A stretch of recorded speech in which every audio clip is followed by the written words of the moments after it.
Master money, build success, transform your future. Welcome to Nikhil Inspireverse. Imagine opening an app just for a few minutes. You tell yourself you'll check who liked you, maybe send one message, then put the phone down. 2 hours later, you're still swiping, still scrolling, still searching, and somehow still alone. That feeling is not a coincidence. It is not bad luck. It is not because you are choosing the wrong people or writing the wrong bio or using the wrong photos. It is because the app you are holding was specifically, deliberately, and brilliantly designed to make sure that feeling never goes away. The global dating app industry is worth over $8 billion. Tinder, Hinge, Bumble, Match. Combined, they serve hundreds of millions of people across every country on earth. And every single one of them promises you the same thing. Find love, find your person, find connection. But here is the question that nobody in Silicon Valley wants you to ask. If they actually helped you find love and you left, who would pay them next month? That one question changes everything. Because the moment you understand that the business model only works if you stay single, you start seeing the whole machine differently. Every notification, every match, every almost, every heartbreak. All of it starts to look less like bad luck and more like product design. This is the dating app trap. And by the end of this video, you will never open one of these apps the same way again. To understand how we got here, you have to go back to 1965. Two Harvard students named Jeff Tarr and Von Morrell had a simple idea. They created a compatibility questionnaire, fed the answers into an IBM mainframe computer, and charged $6 to match lonely students with potential dates. They called it Operation Match. It was a novelty, a gimmick, something you tried once for the thrill of it and forgot about by the following week. For the next 4 decades, the idea of technology-assisted dating lived quietly on the fringes of society.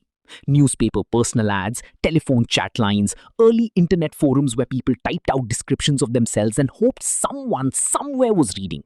It was awkward, it was slightly embarrassing, and it was almost universally considered the last resort of people who had run out of every other option. And then came the smartphone, and everything, absolutely everything changed. In 2012, Tinder launched from a startup incubator inside a company called IAC in Los Angeles. The founding team had one insight that would reshape human behavior on a global scale. They made dating feel like a game. The swipe mechanic, right for yes, left for no, fast, instinctive, endless, turned the search for human connection into something that felt less like vulnerability and more like entertainment. Within 2 years, Tinder was generating over 1 billion swipes per day. Not 1 billion matches, not 1 billion conversations, 1 billion swipes. And that distinction is the entire story. Here is what the apps never tell you. Every single element of the experience you have on a dating app, the swipe, the match animation, the notification sound, the little heart that bounces when someone likes you back, was designed by a team of behavioral psychologists and product engineers whose sole job was to make you feel something just good enough to keep going. They had a name for what they were building, an engagement loop. And the science behind it goes back much further than Silicon Valley. In the 1950s, a psychologist named B.F. Skinner discovered something disturbing about reward and behavior. He found that animals and humans become most compulsive not when rewards arrive consistently, but when they arrive unpredictably. A rat that gets a food pellet every time it presses a lever will press it calmly and stop when it is full. But a rat that gets a pellet only sometimes, randomly, without pattern, will press that lever obsessively, frantically, long past the point of hunger, long past the point of reason. The slot machine was built on this principle. Social media was built on this principle. And the swipe was built on this principle. Every time you swipe right, you do not know if you will match. Sometimes you do, sometimes you do not. The unpredictability is not a flaw in the system. The unpredictability is the system. And it works on human beings just as reliably as it worked on Skinner's rats. We just have better phones. But the psychological engineering goes deeper than the swipe. Think about the way your profile quietly gets shown to fewer people if you do not open the app every single day. Think about how you can see that someone liked you on the free version, but you cannot see their face without paying. Think about how matches disappear if you wait too long to message. Think about how every limitation, every almost, every tantalizing piece of information just out of reach has a price attached to it. This is not technical limitation. This is deliberate architecture. Every friction point is a conversion opportunity. Every moment of almost is a sales funnel. And you are the product moving through it. Subscribe to Nickel Inspireverse for more hidden business stories and money psychology. Because what we're about to get into is the part that companies really do not want you to see. Almost every major dating app you have ever heard of is owned by a single corporation, Match Group. A company most people have never once thought about controls Tinder, Hinge, Match.com, OkCupid, Plenty of Fish, and dozens of other platforms around the world. They are, in the most literal sense, the landlord of modern loneliness. And their business is not complicated. They need you searching. They need you hoping. They need you paying. In 2019, the founder of Hinge, Justin McLeod, gave an interview that should have caused more outrage than it did. He said that Hinge was designed to be deleted. It was right there in the tagline. The dating app designed to be deleted. It was marketed as the ethical alternative, the one that actually wanted you to find love and leave. What he did not mention was that Match Group had acquired Hinge the previous year, the same Match Group whose entire revenue model depends on users not leaving. And shortly after that acquisition, Hinge introduced a premium subscription called Hinge X, $50 a month, which promised to show your profile to the most compatible, most desirable users. Users who were apparently right there all along, just hidden behind a paywall.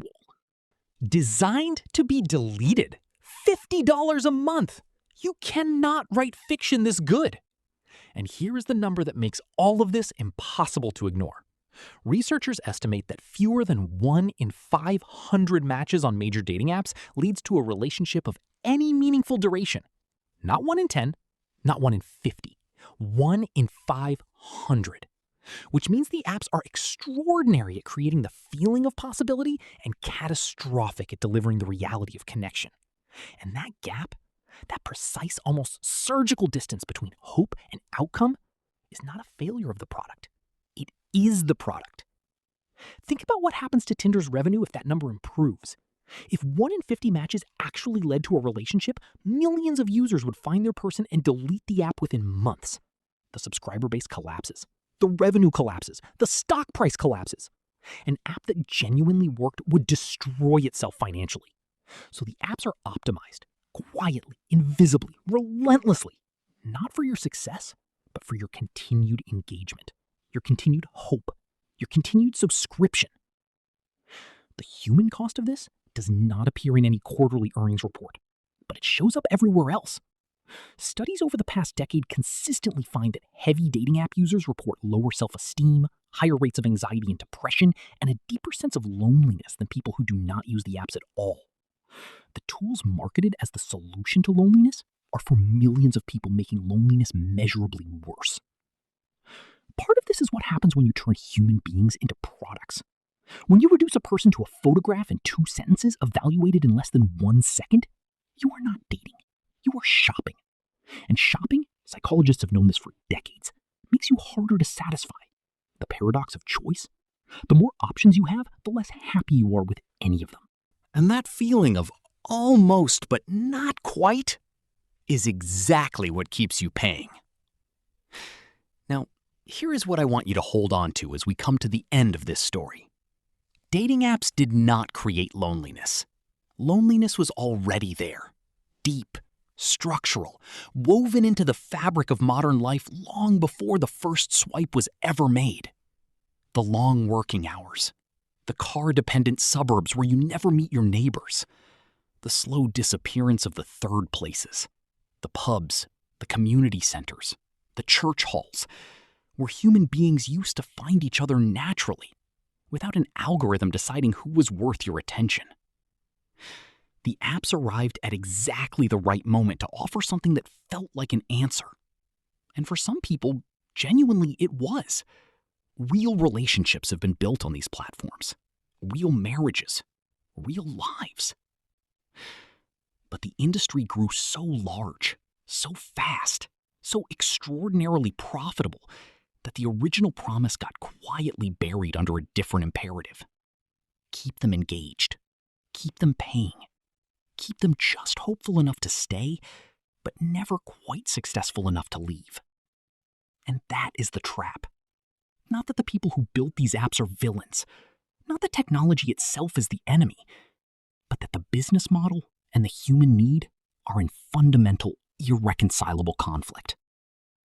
You cannot build a sustainable billion-dollar company